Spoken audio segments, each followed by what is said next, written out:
I've come up with a possible plan that might enable me to fix the oil leak at the cylinder base gasket flange of this pre-unit Triumph engine in this Triton.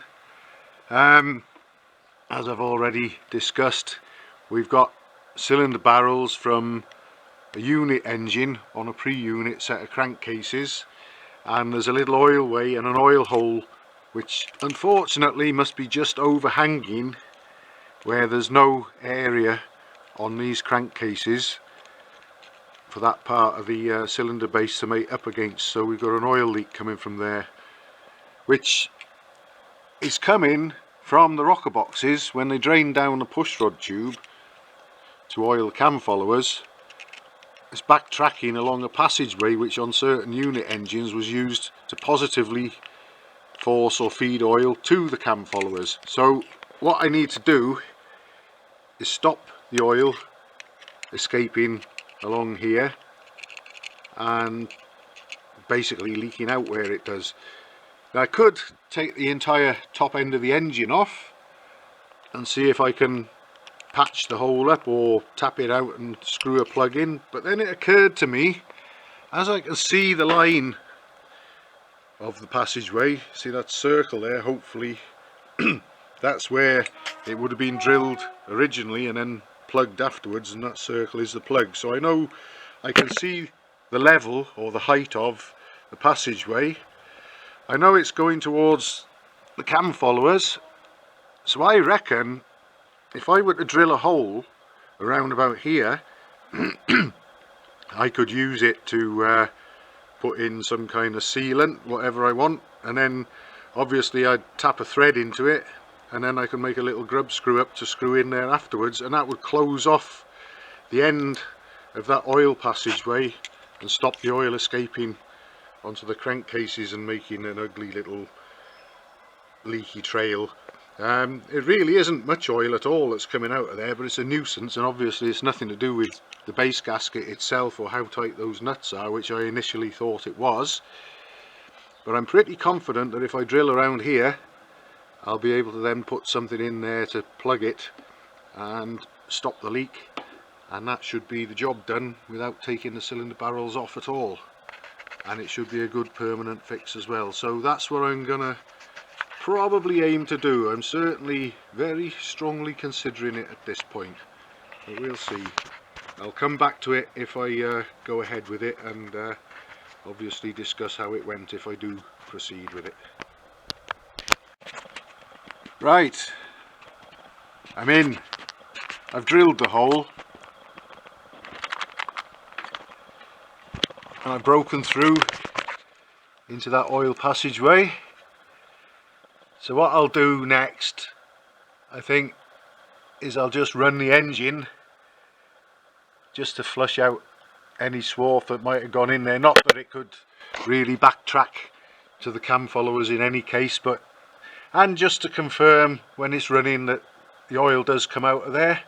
I'm sure 100% it will, and I've got it sort of drilled inboard enough that if I plug it there the oil won't continue along and come out to the area of the cylinder base that's overhanging into fresh air. So I can stop that oil leak. I'm 100% sure of this now, without disturbing the head, the barrels or anything. So I'm sure that I'll be able to make a video of the engine running before too long with no more oil leaks. Right, things have progressed slightly with this Tiger 110 engine in the Triton, and my plans to try and stop the oil leak have evolved from trying to sort of have a good clean up in that gap there between the back of the timing case and the edge of the cylinder base flange and around here, and maybe discreetly put some sort of sealant or plastic metal or something in there that wouldn't be too sort of obtrusive and noticeable. But that might have worked for a while. It probably wouldn't have held forever and it would have been a bit of a bodge.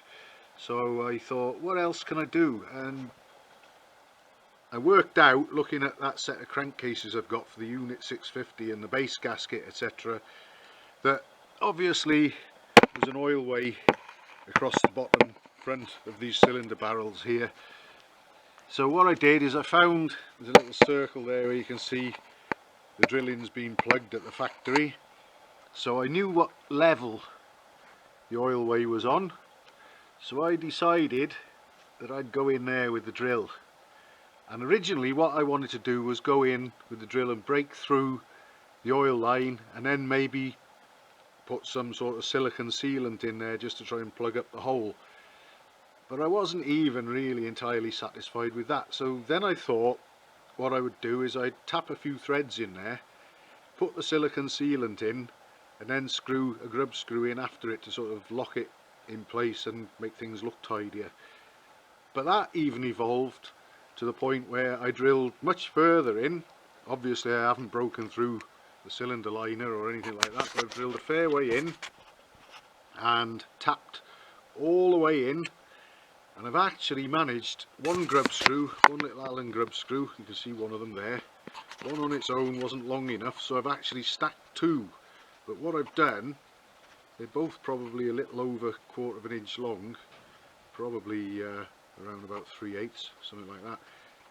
I've applied thread locking compound to both of them. The first one in, screwed right across the drilling, the oil way, and has probably closed it off and sealed it. But there was so much thread left exposed, I decided that just in case the head of the first one had gone in far enough that it wasn't, it was about to uncover the oil way again, I decided I'd apply some thread locking compound to a second grub screw, and I've screwed that in, and that's actually ended up sort of pretty flush with the edge of the cylinder barrels there. So I'm going to take a lunch break now, let that thread locking compound set a little, and then come back and hopefully start the engine, and with a bit of luck maybe see that there's no more oil leaking. Fingers crossed anyway.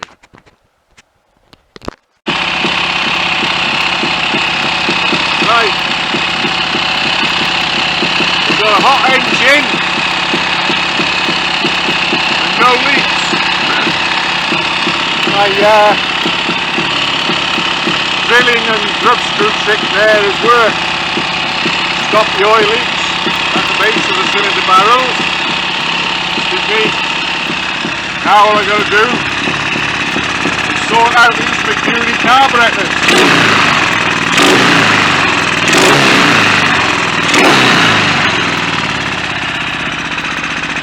We're only ticking over on one cylinder.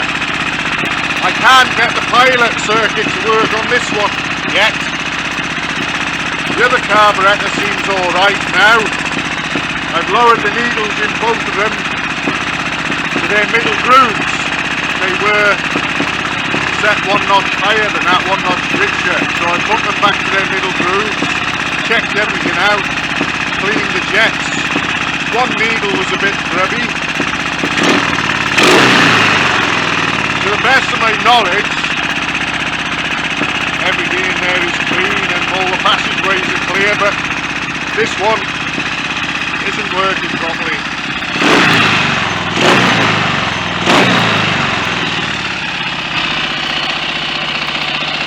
But finally, we've stopped that oil leak there. That's been driving me mad. And it looks like that's worked. Switch it off for a minute, I'll come back to the carburetors.